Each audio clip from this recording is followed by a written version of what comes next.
O tiro contra Donald Trump acabou atingindo a campanha de Joe Biden nos Estados Essa Unidos. foto é uma foto histórica, como qualquer foto de assassinato de presidente ou de candidato, já são 7 nos Estados Unidos, todas elas históricas, mas essa foi excepcional. Essa tinha todos os ingredientes de um herói, a bandeira americana, ele fazendo o sinal da paz, não foi ele fazendo? Paz, paz e amor. Não foi, não. Ele saiu dizendo pau, luta, luta, luta. Qual a mensagem? Alguém vai ficar acreditando que os republicanos vão amansar? Seria terrível. A minha expectativa é que quanto mais eles assustarem, ameaçarem, e com decisões do Supremo cada dia mais absurdas, mais as chances de uma indignação no país. Porque se ele conseguisse, porque ele é capaz até de mentir, dizendo agora eu sou manso, eu amancei, o negócio é o país tem que ficar calmo, não acredita, porque o que ele está fazendo é armar milícias, não só de voluntários agressivos, gente preparada para a luta, mas milícias de advogados para derrubar os votos em áreas onde os republicanos são frágeis e para impedir a contagem de votos. Então, a gente está num período, como eu disse, ele não saiu naquela foto fantástica. Se você desenhasse uma cena de um filme, talvez não ficasse tão dramática, tão poderosa como ficou. Um presidente sangrando com o punho, dizendo luta, luta, Brasil. Filme do século XVII, um rei inglês gritando lá. Mas, enfim, só para resumir, o clima não é de harmonia. O clima é de pancada. E ele deu uma entrevista ontem para New York Post, acho que você perguntou sobre isso, dizendo que o tom é cordial. O Biden acabou de dar uma entrevista assim também.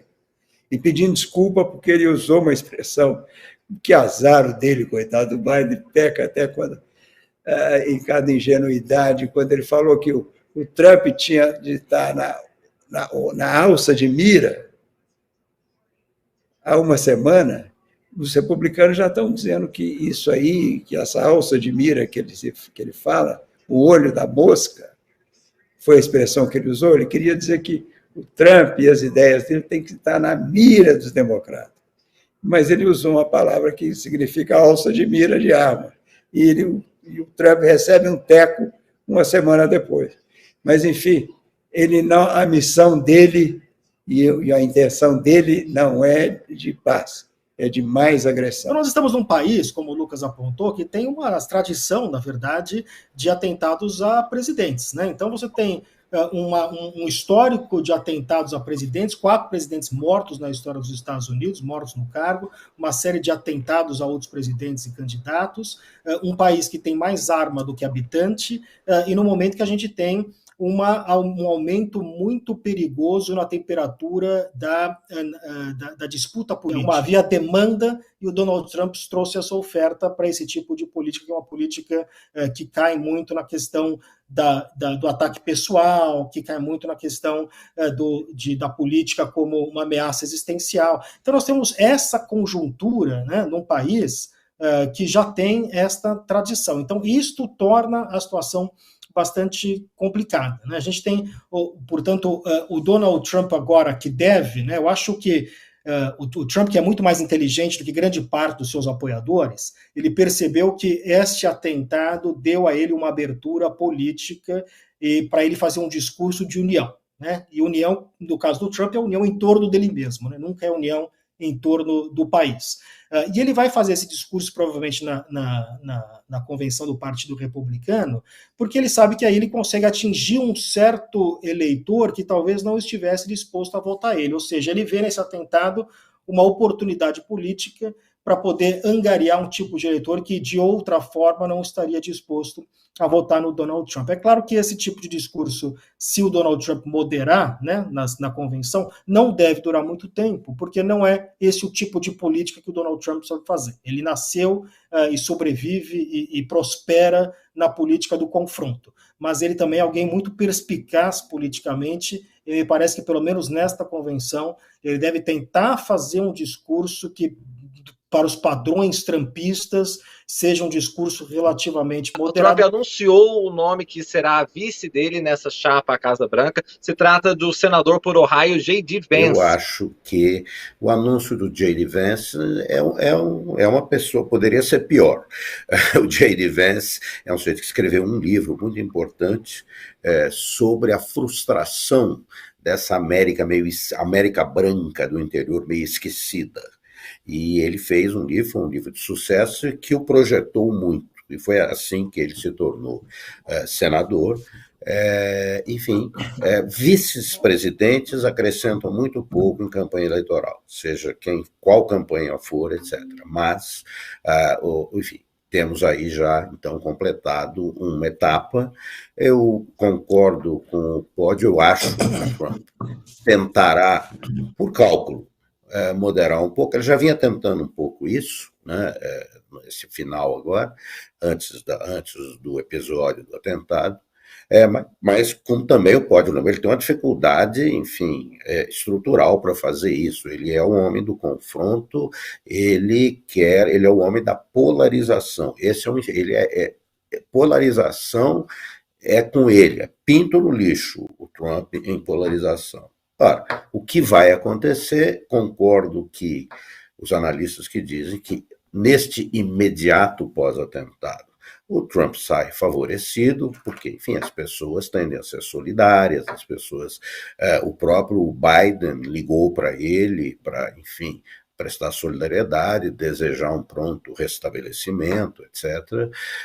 Mas, enfim, a convenção também é um momento de congressamento que deverá confirmar assim, triunfalmente o Trump como candidato, e aí começa um período grande. Nós temos 3 meses e meio até a eleição, isso é uma eternidade em política, então eu não descarto a possibilidade ainda de uma reação democrática, mas creio que ela ficou um pouco mais difícil. Agora, o Trump é capaz de maluquices assim que nós não imaginamos. Por isso, eu acho que o ponto do Lucas é importante. Isso não é jogo jogado, não. Quem é esse personagem que agora se torna vice de Donald Trump nessa disputa? Ele que é um jovem senador, tem 39 anos, né?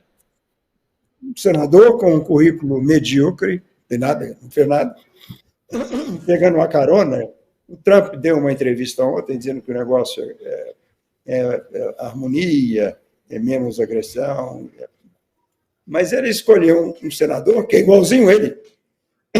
O Vance, que depois de 3 anos falando mal dele, ele liderava um grupo chamado Trump Jamais, agora é Trump para sempre, que é uma outra característica desses republicanos que estão com o Trump.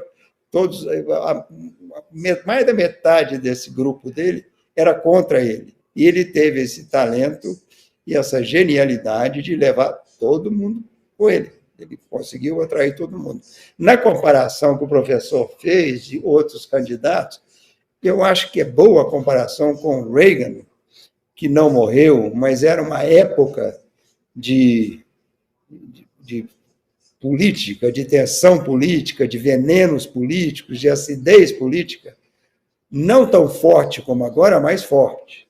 E uma tentativa de assassinato do Reagan, na realidade, o que provocou foi uma aproximação e uma suavização na linguagem. Virou um país mais civilizado, mais calmo. Então, eu torço para que o Trump continue agressivo, dizendo barbaridades, porque eu não acho que esse atentado melhorou a chance do Biden. Eu acho que ele não piorou pior do que já era. E também não acho que estava tão 5, 6 pontos atrás, não. Essas pesquisas que foi um vice importante ali nos Estados Unidos. Sim. Salvou o país. Verdade. Mike Pence, na hora que tomou aquela decisão, e fala, eu vou, porque a pressão em cima dele, do Trump, lá na praça, pedindo, se o Mike Pence cumprir o papel dele, nós estamos salvos, mas ele tem que cumprir o papel dele. E o Mike Pence falou aqui para você. E foi lá e aprovou o voto. Então, nós temos toda a gratidão, devemos gratidão ao Mike Pence. Mas ele não só, ele e o Trump se odeiam propriamente, e o Trump, eu acho que odeia o Mike ainda mais ainda. E lembrando que o pessoal que invadiu o Capitólio no 6 de janeiro pedia pelo enforcamento do Mike Pence, né? Portanto, não é um trabalho fácil você ser vice do Donald Trump. Eu acho que o critério principal, inclusive, em cima disso que o Lucas falou, o critério principal para a escolha do vice do Donald Trump agora era que não fosse o Mike Pence, ou seja, alguém que não agisse de forma constitucional como agiu o Mike Pence. O D.J. Vance já deixou claro, já deu entrevista nesse sentido, que se ele fosse vice-presidente, ele não teria certificado o Joe Biden como pré-candidato a presidente. Ele já deixou muito claro que uma das tarefas, deu entrevista também falando sobre isso, que uma das tarefas do Donald Trump é limpar completamente a burocracia norte-americana e colocar gente leal ao Donald Trump, né? Não há a menor dúvida que um critério principal para o Donald Trump escolher o seu candidato a vice-presidente é o critério de lealdade ao Donald Trump. Eu acho que teve algumas questões aí que levaram à escolha do D.J. Vance. A primeira dessa questão de lealdade ao Donald Trump, apesar de, como também apontado pelo Lucas, ele ter um passado de crítica ao Donald Trump, mas depois se converteu muito fortemente ao trumpismo. E eu acho que a segunda coisa é que os outros nomes que estavam circulando para vice do Trump eram nomes como Mike Pence, muito ligados ao Partido Republicano, né? Seja o Marco Rubio, seja o Doug Burgum, seja o governador da Virgínia, Youngkin, também, que foi circulando como nomes possíveis para serem vistos do Donald Trump. Esses são nomes todos muito republicanos, né? O Donald Trump queria alguém que não representasse a velha elite do Partido Republicano. A tarefa do Donald Trump é primeiro destruir o Partido Republicano, transformá-lo no Partido Trumpista, né? O Partido Republicano, que era o GOP, né, o Grand Old Party, agora é o New Trump Party, é o NTP, que a gente pode chamar, né? Foi totalmente capturado pelo trumpismo de baixo para cima, a começar de 2016, e depois as pessoas que eram, de alguma forma, críticas ao Donald Trump, ou se converteram ao trumpismo, como o D.J. Vance, ou morreram, ou se aposentaram, ou perderam seus cargos, né? Então, nesse momento, Donald Trump ele é o dono do Partido Republicano, que é um partido de características muito diferentes daquele partido que concorreu às eleições até 2016. Muito diferente daquele partido, para citar um exemplo que eu falei na primeira resposta, do John McCain, por exemplo, né? Muito difícil pensar que hoje o Partido Republicano nomeasse alguém com o perfil do John McCain. Se ele perder, o trumpismo está destruído. Pode ter certeza. Foi muito mal nas eleições de meio de mandato em 2022, né? Então, se eles perdem agora, de fato, liquida a narrativa de que o Trump é alguém bom em eleições. Talvez o Partido Republicano acorde pelo fato de que vai continuar perdendo se amarrar tão fortemente ao Donald Trump. Outra razão pela qual essa é uma eleição crucial.